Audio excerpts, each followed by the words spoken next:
Hello students, physical geography के आज इस लेक्चर के अंदर अपन टाइड्स के बारे में विस्तार से अध्ययन करेंगे।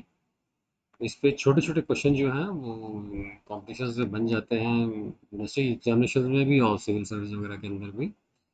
बड़ा कॉमन टॉपिक है, मगर इससे बारीक बारीक क्वेश्चन कुछ बनते हैं। उदाहरण के लिए क्वेश्चन बना हुआ है कि यदि एक पृथ्वी के एक भाग पर ज्वार है तो बिल्कुल ऑपोजिट साइड क्या होगा। तो इस तरह के क्वेश्चन जो हैं वो एग्जामिनेशन में बनते आए हैं। ज्वार भाटा जो है या टाइड्स का जो है सूर्य और चंद्रमा की आकर्षण शक्तियों के कारण जो है सागर का जल जो है वो ऊपर उठता है, उसका तल ऊपर उठता है, तो ये ज्वार भाटा कहा जाता है। इससे उत्पन्न तरंगों को ज्वारीय तरंगे कहा जाता है। और सागरीय जल के ऊपर उठकर तट की ओर बढ़ने को टाइड कहा जाता है। उस समय जल के उच्चतम तल को उच्च ज्वार हाई टाइड्स, जो हाईएस्ट लेवल ऑफ द सी होगा वो उसमें काउंट हो, वही हाई टाइड कहलाएगा। और सागरीय जल के तट से टकराकर वापस लौटने को भाटा ईप कहते हैं।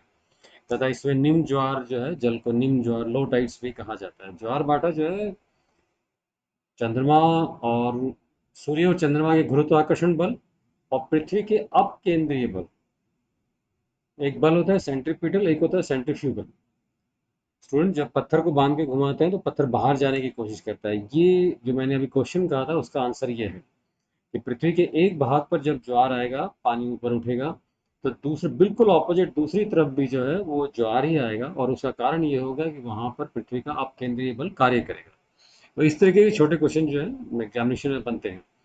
गुरुत्वाकर्षण में अपकेंद्रीय बलों बलों के प्रभाव के कारण प्रत्येक स्थान पर 12 घंटे में ज्वार आना चाहिए, लेकिन यह चंद्रमा के सापेक्ष पृथ्वी के गतिशील होने के कारण लगभग 26 मिनट की देरी से आता है। तो डायग्राम में अपन देख रहे हैं, आप देख रहे हो उसमें सूर्य, पृथ्वी, चंद्रमा, सूर्य अगर एक सीध में है तो ये उच्च ज्वार की स्थिति है। और यही ऑपोजिट साइड भी देख रहे हो तो ज्वार बना हुआ है। और जब इसको दोनों किनारों पर जो है ऊपर नीचे पोल्स के ऊपर जो है वो निम्न ज्वार की स्थिति उत्पन्न देखने को मिलती है। दीर्घ ज्वार, पहला प्रकारों के अध्ययन जब अध्ययन करते हैं तो पहला करेंगे दीर्घ ज्वार, पूर्ण या स्प्रिंग टाइड्स। जब चंद्रमा, अभी अपन डायग्राम में देखा था, सूर्य चंद्रमा पृथ्वी एक सीध में होते हैं तो सूर्य चंद्रमा का जो आकर्षण बल है वो काफी अधिक हो जाता है। तो इस स्थिति के अंदर पृथ्वी के सागर के ऊपर दीर्घ ज्वार देखने को मिलते हैं। यह दीर्घ ज्वार सामान्य ज्वार की तुलना में 20% अधिक होता है। इनका समय निश्चित होता है तथा ये प्रत्येक माह में 2 बार, पूर्णिमा के दिन और अमावस के दिन आते हैं। दीर्घ ज्वार के समय बेहतर गहराई पर सर्वाधिक देखने को, गहराई आपको, क्योंकि पानी ऊपर उठता है तो गहराई सर्वाधिक। जब सूर्य और चंद्रमा दोनों एक सूर्य चंद्रमा दोनों पृथ्वी के एक ओर होते हैं, उस स्थिति के अंदर स्टूडेंट क्वेश्चन बनेगा युति, अर्थात सूर्य ग्रहण की स्थिति भी बनती है इसमें। जब सूर्य चंद्रमा के बीच पृथ्वी आ जाती है उस स्थिति को वियुति कहते हैं, राइट।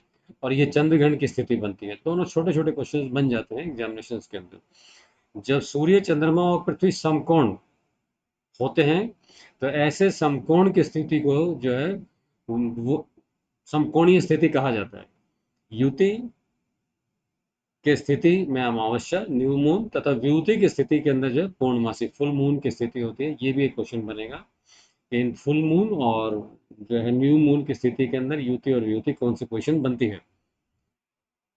मैं आपसे वही डायग्राम में आपने पहले भी डिस्कस किया था कि न्यू मून की पोजीशन है और फुल मून की पोजीशन है, सोलर टाइड्स की पोजीशन है। और जब दोनों चंद्रमा और सूर्य तो सर्वाधिक बल देखने को मिलेगा और high tides, maximum high tide देखने की पोजीशन बनती है। वही डायग्राम में उसके अंदर है कि full moon and the new moon के अंदर पोजीशन हमें देखने को मिलती है ना। दूसरा आता है लघु ज्वार, लीप नीप टाइड्स। जब चंद्रमा, सूर्य चंद्रमा और पृथ्वी एक दूसरे के समकोण, अभी डायग्राम में अपने देखा कि स्थिति में होते हैं, तो सूर्य और चंद्रमा को जो ज्वारीय बल एक दूसरे के विपरीत कार्य करता है, जिसके कारण सामान्य ज्वर से नीचा ज्वर आता है। ऐसा लघु ज्वर प्रत्येक माह में शुक्ल पक्ष और कृष्ण पक्ष की सप्तमी और अष्टमी के दिन आपको देखने को मिलता है। नाउ एक दोनों क्वेश्चन आते हैं कि पृथ्वी और चंद्रमा और सूर्य के कॉन्टेक्स्ट में भी दोनों के मध्य की दूरी घटती और बढ़ती रहती है।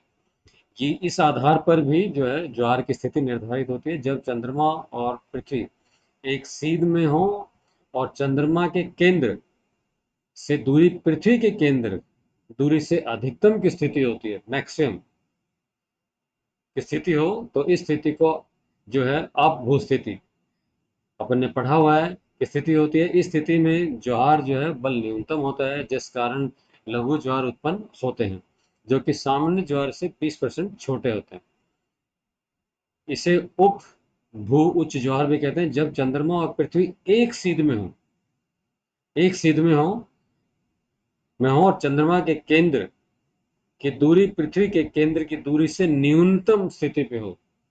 कहा था कि जो पथ है जो वो पूरा गोलाकार नहीं है, वो अंडाकार है, तो एक बार पास आते हैं, एक बार दूर की स्थिति बनती है, स्थिति होती है। इस स्थिति पर उपभू स्थिति पेरिजेन की होती है और यह स्थिति ज्वार उत्पन्न बल अधिकतम बल उत्पन्न होता है और जिस कारण दीर्घ ज्वार उत्पन्न होते हैं जो सामान्य ज्वार से 20% ज्यादा ऊंचे होते हैं और इसे भू उच्च ज्वार भी कहा जाता है। ये दोनों पे क्वेश्चंस बनेंगे।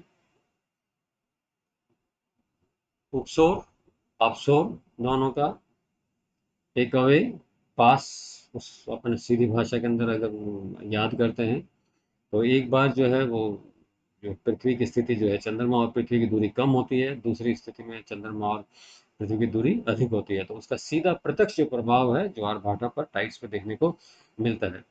किसी भी दिन में एक दिन में होने वाले ज्वार तथा भाटा को दैनिक ज्वार भाटा कहते हैं। इस प्रकार प्रतिदिन जो है 52 मिनट की देरी से आता है ज्वार, जो है प्रतिदिन 52 मिनट की देरी से आता है। इसका कारण है कि चंद्रमा का झुकाव।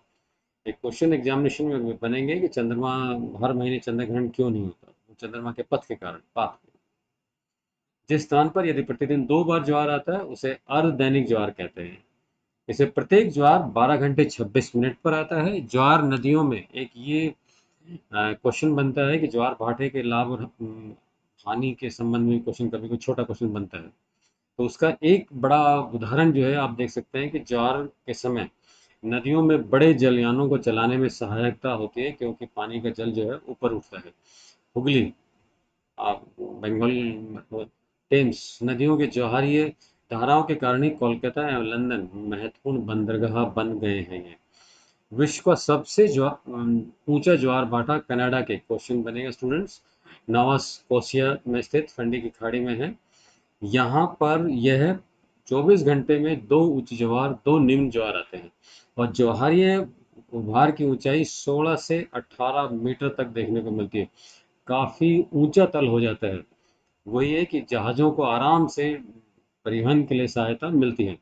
इंग्लैंड के दक्षिण तट पर स्थित साउथ जो है मैम्पटन के अंदर प्रतिदिन 2-4 बार ज्वार आते हैं। ऐसा होने के कारण यह है कि ये 2 बार इंग्लिश चैनल से होकर, 2 बार उत्तरी सागर से होकर विभिन्न अंतरालों में यहाँ पहुँचते हैं। भारत में सबसे ऊंचा ज्वार 2.7 मीटर, क्वेश्चन बनेगा, कच्छ की खाड़ी ओखा के तट पर आता है। ये ऑब्जेक्टिव क्वेश्चन बनेगा सिविल सर्विस एग्जाम से। ज्वार भाटा से जुड़े कुछ रोचक जो तथ्य हैं, जैसे फंडामेंटल बेसिक फंडामेंटल्स हैं।